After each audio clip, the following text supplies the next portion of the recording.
여야 정치권이 설 연휴에 각각 파악한 설 민심이라면서 상반된 민심 동향을 내놨습니다.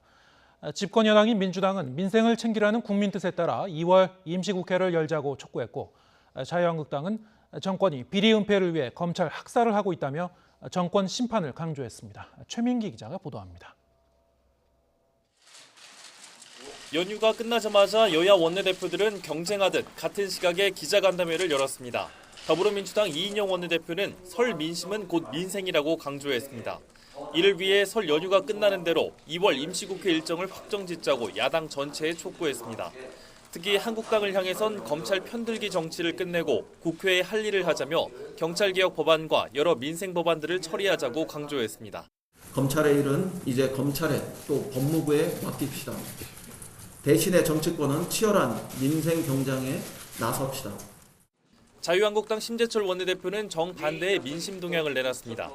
자신들이 만난 국민은 모두 삶이 힘들다고 호소했다며 4월 총선에서 정권을 심판해야 한다는 게 설 민심이었다고 주장했습니다. 특히 최근 검찰 중간 간부급 인사는 권력 수사는 앞으로 꿈도 꾸지 말라는 정권의 경고로 읽힌다며 이에 대응할 이른바 검찰 학살 TF를 가동하기로 했습니다. 4월 총선에서 이기면 특검도 추진하겠다고 밝혔습니다. 이번 4월 총선에서 반드시 이겨서 특검을 제대로 하겠습니다. 그래서 검찰 학살을 한 이 정권의 비리 낱낱이 밝혀내겠습니다. 민심 동향 파악과 함께 총선 채비에도 열을 올렸습니다.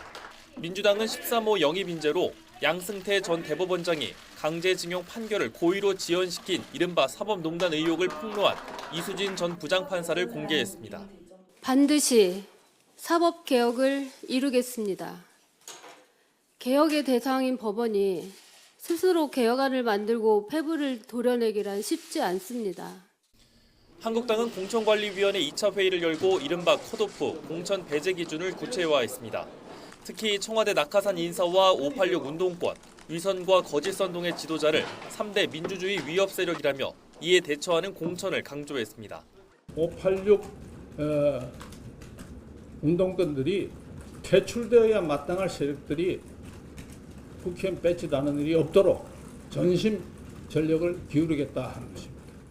민주당은 내일 하위 20% 의원 평가를 통보하고 다음 달 초 선거대책위원회 발족을 목표로 속도를 내는 가운데 한국당은 총선 승리를 위해 중도 보수 빅텐트 결성에 당의 총력을 쏟는다는 방침입니다.